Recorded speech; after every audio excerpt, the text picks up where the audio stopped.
You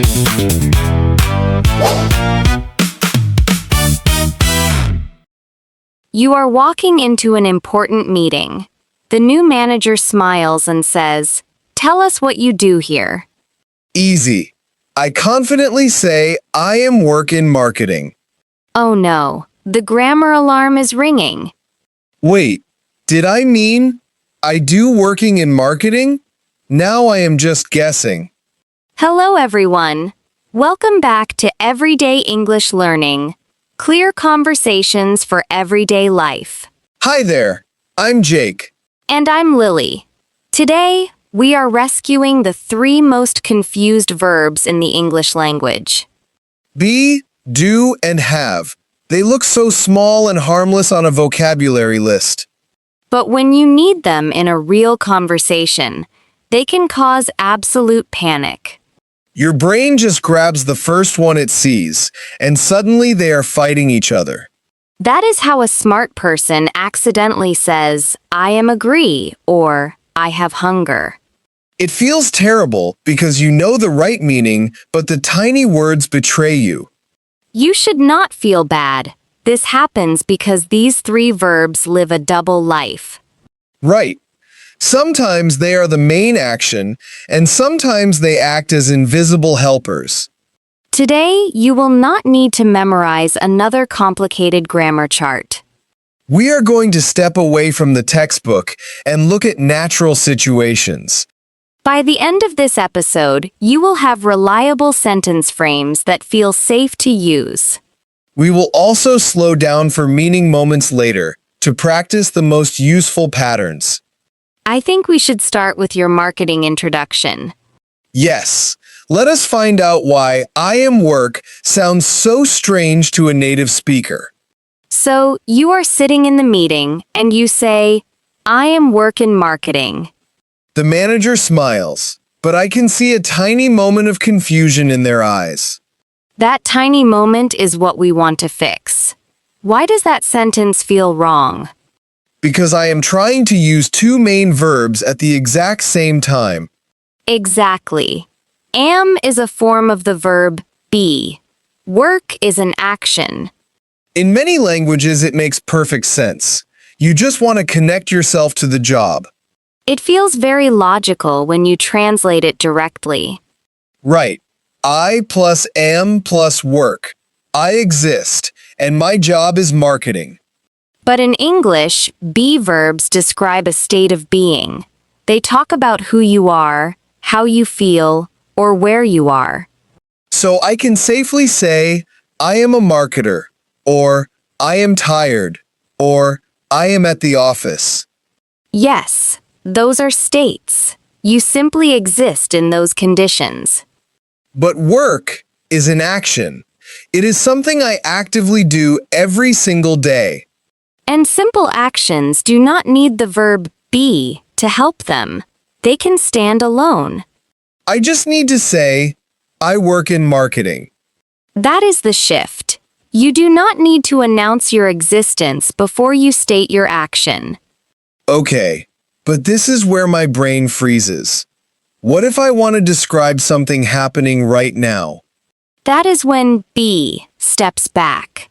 It stops being the main verb and becomes a helper. Like when my manager walks by, and I quickly say, I am working on the report. Exactly. Notice what changed. You did not say work. You added ing to the action.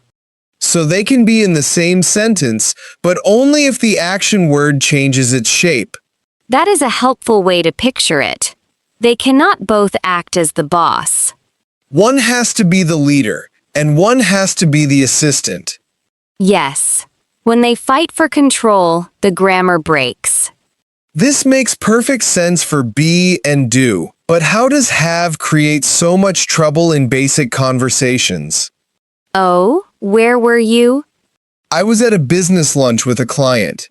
The restaurant air conditioning was blowing directly on us. That is a very specific kind of misery. Exactly. My client looked freezing. I asked if she wanted to move tables. What did she say? She crossed her arms, shivered, and said, "Yes, I have cold." Ah, I see what happened. In many languages, you possess a feeling. You have heat, or you have hunger. Right. So I immediately thought, oh no, she is sick. I asked if she needed medicine. You offered medicine for air conditioning. I did. She looked so confused.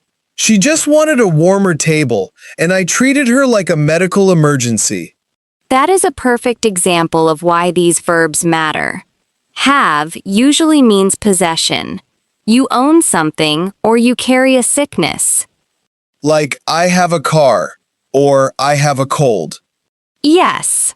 But for physical feelings or emotions, English uses the verb be. You simply exist in that state.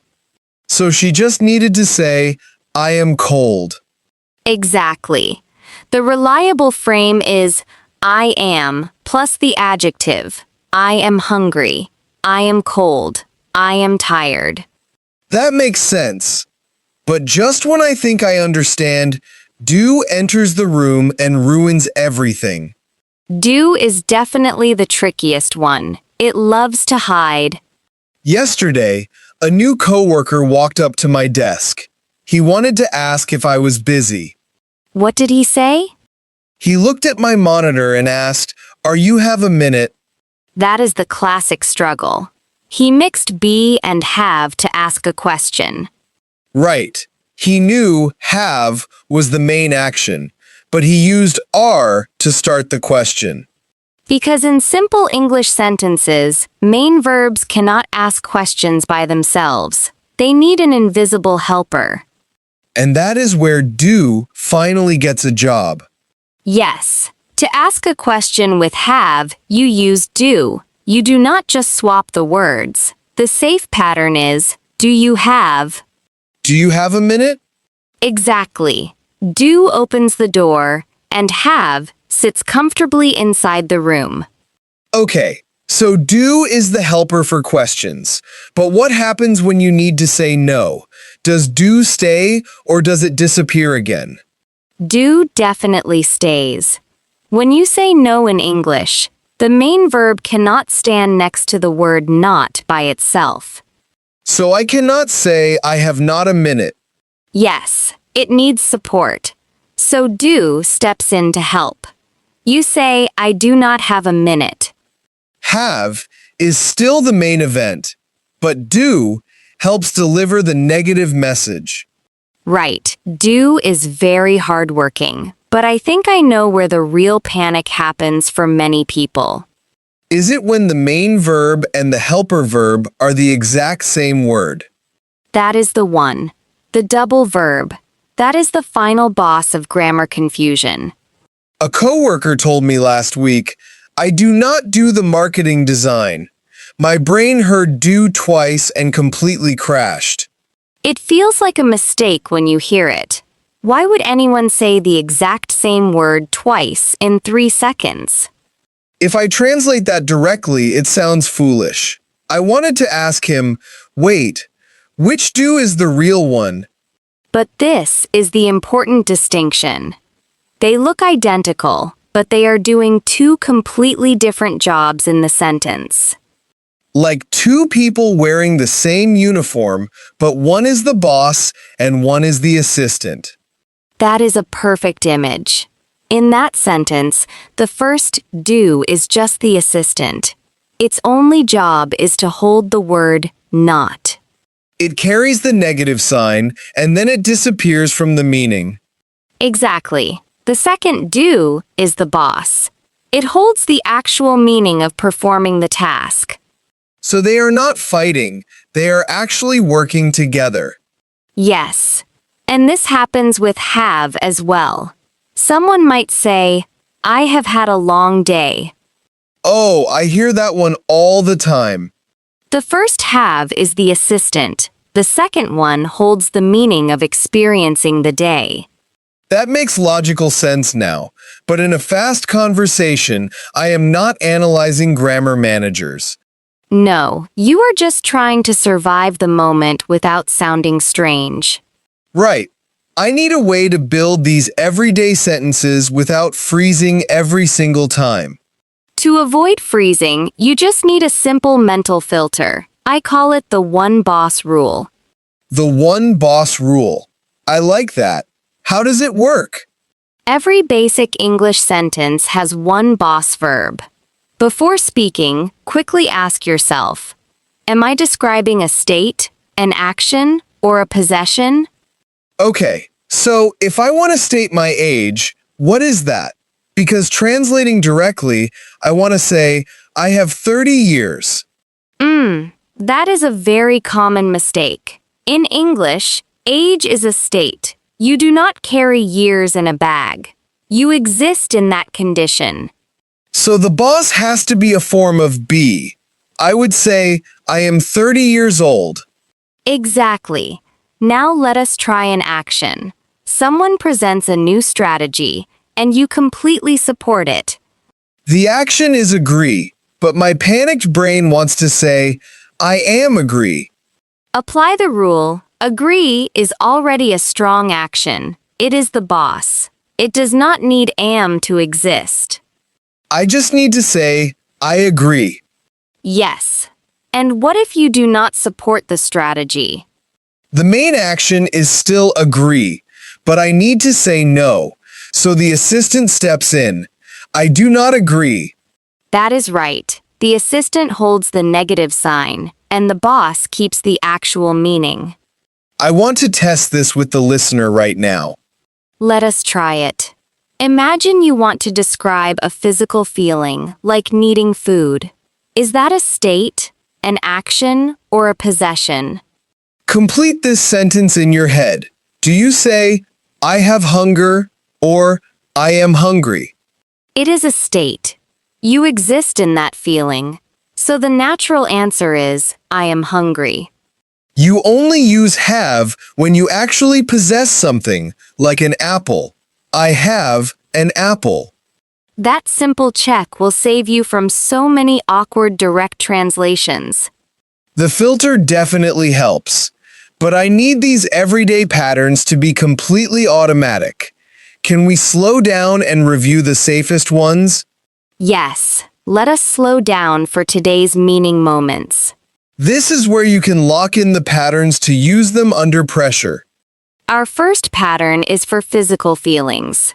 We talked about being cold or being hungry. Right. I wanted to offer my client medicine because she used a possession verb instead of a state. She translated directly.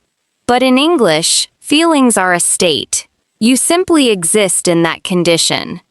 So the safest frame is always I am plus the feeling. Exactly. Repeat. I am cold. I am cold. Next is the double verb. This happens when the boss verb and the assistant verb are the exact same word. Like my coworker saying, I do not do the design work. Yes. The first do simply holds the negative sign. The second do carries the actual action. It feels strange to say at first, but it is perfectly natural spoken English. Repeat. I do not do that. I do not do that.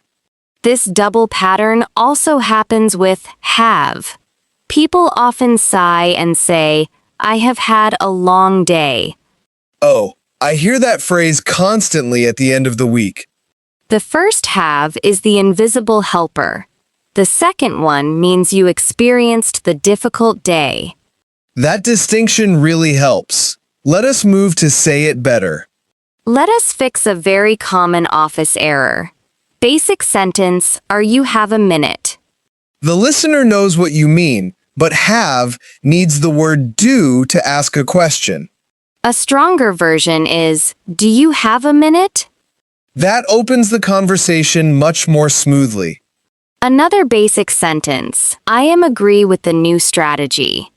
You are trying to use two bosses at the exact same time. The grammar alarm rings. A stronger version is simply, I agree with the new strategy. The action word is strong enough to stand alone without any help. Now it is your turn to practice. Imagine you want to tell a colleague that you lack free time today. Apply the rule. Is time a state, an action, or a possession? It is a possession, so the boss verb is have. But you need to say no.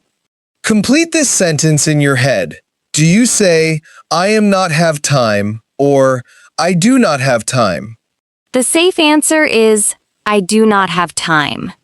The hard-working assistant verb stepped in to help. I feel much more prepared for these tiny words now. We started today with that terrible feeling of sitting in a meeting and accidentally saying, I am work. It is a common mistake, but it feels so heavy in the moment. The grammar alarm rings and you forget everything you know. But knowing the one boss rule really changes that panic.